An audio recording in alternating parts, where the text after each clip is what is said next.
Thank you, Liverpool fans. Discipleship.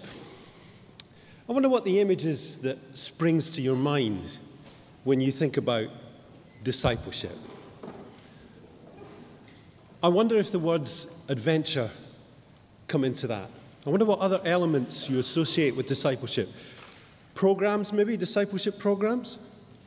Discipleship events? Discipleship is a way of forming Christian character.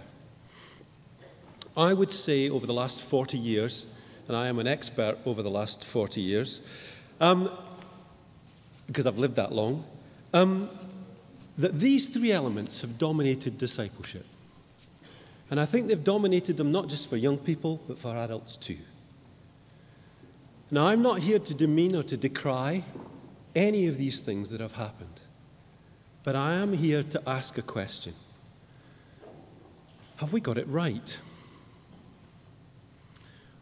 And I think some of the things that our previous speakers have been saying is, evidence would probably suggest that we haven't. That's a very sobering fact, and it's not something that I'd, want kind of written on my gravestone.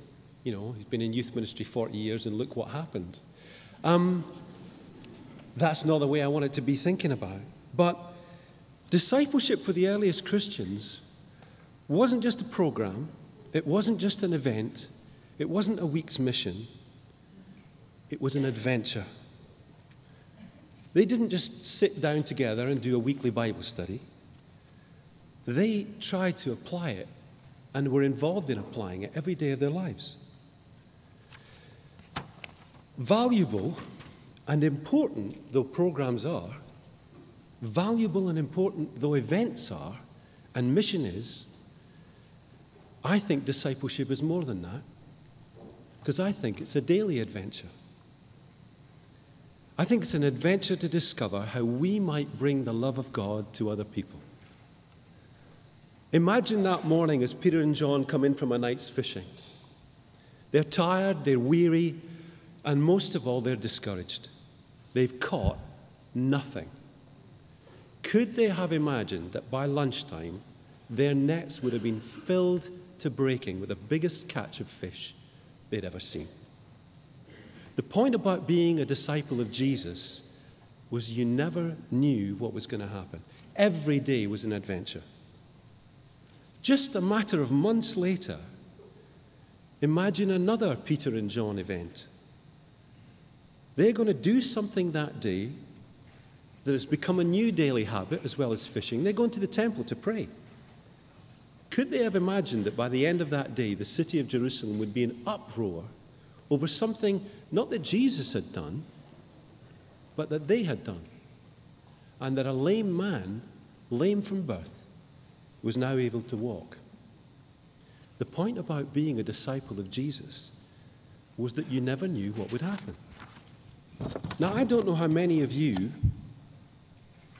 were young Christians, were 14, 15 and a Christian. But in a minute, I'm going to ask you to think back to these days. I think that one of the reasons that adventure has dropped out of discipleship is not because Jesus is no longer with us, or that the works of the Holy Spirit are somehow diminished in our society. I think it's actually because we've changed what discipleship is and how we do it. And I think this is what we've done wrong. I think we've emphasized the Great Commission over the Great Commandments. Interesting, the first two speakers today, one of them talked about the Great Commission, one of them talked about the Great Commandments. Long before Jesus told his disciples to go and make disciples of all nations, he taught them what the two most foundational elements of discipleship were. They fulfilled the whole of the Old Covenant, the Old Testament, and they were the foundation block for the New Kingdom. Love God with all your heart and soul and strength and mind, and love your neighbor as you love yourself. And I think especially when it comes to working with young people, I think it's really, really important that we get things the right way around. Because I think if we emphasize the Great Commission over the Great Commandments, we go against what Jesus did.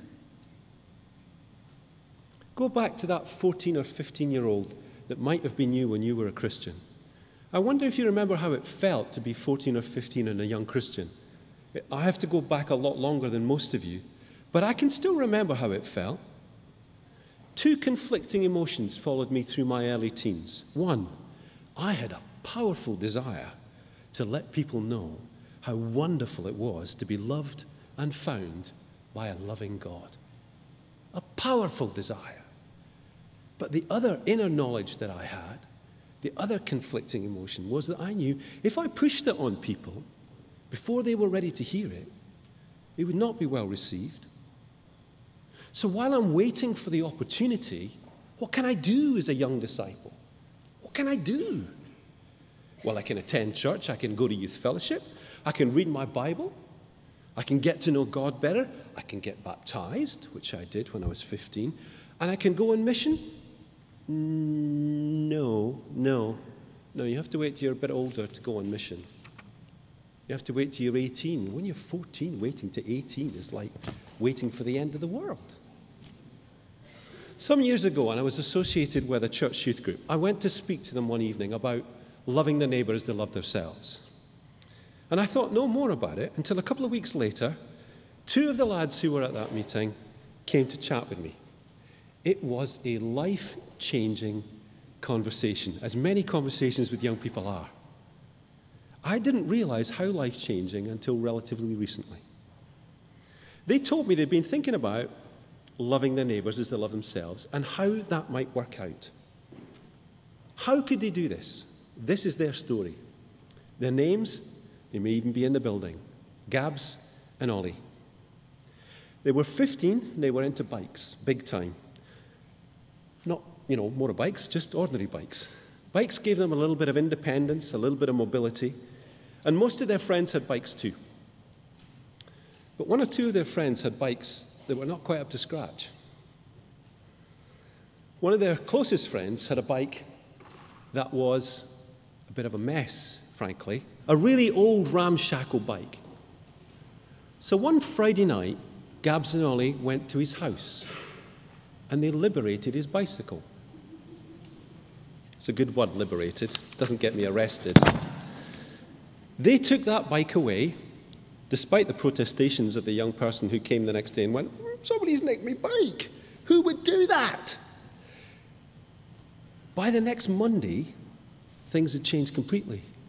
Gabs and Ollie took that bike, they stripped it down, they took the emery cloth and they cleaned everything up so that anything that was rusted was no more rusted.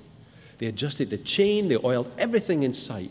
They replaced the brake pads and all the other bits that they needed to do. They test rode the bike to make sure that it was completely sound. And then on the Sunday evening, they replaced it exactly where they'd taken it from. The next morning, when that kid came into school, the frisson that went throughout the whole school when his story got told was amazing. And stuck in the spokes of his bike was a little piece of card, and it said, "From the nice." That's what they decided to call themselves. A weekend later, somebody else's old bike disappeared. And again, on the Sunday night, it reappeared with the same message stuck in the spokes, "From the nice." You should have felt that frisson that went throughout the school when not only once had it happened, but twice the nice had struck. Twice. The next week, people were leaving their old bikes all over the place. But the reason that Gabs and Ollie had come talk to me was not to brag about what they were doing. It was because something else had happened. They, of course, being anonymous, nobody knew who they were, they discovered that other people were leaving the bikes out so that they could catch the perpetrators and find out who was doing it. The thing they loved about loving the neighbour as they loved themselves was just this. It gave them a chance to do something. They didn't have to wait for summer. It gave a 14, 15-year-old lad a chance to do something, to love his neighbour as he loved himself. And the thing I loved about it was secret discipleship. secret discipleship. Remember when Jesus talked about righteousness, he said, don't do it like the Pharisees do, up there on the hilltop trumpeting what they're doing. These guys kept it quiet. And because they kept it quiet, because they did it underneath the radar, that's what caused the friction. Who's doing this? This is amazing. I wonder what's going to happen next. And that was their question. Kenny, what do we do next? We can't keep doing what we're doing or we're in trouble. I think it's time to re-empower our young Christians. I think they've become dependent upon programs and waiting till summer events. I think it's time to give the power back to the young people to live discipleship as adventure. Loving your neighbor as you love yourself, we can all do it. So can young people. Let's give them the power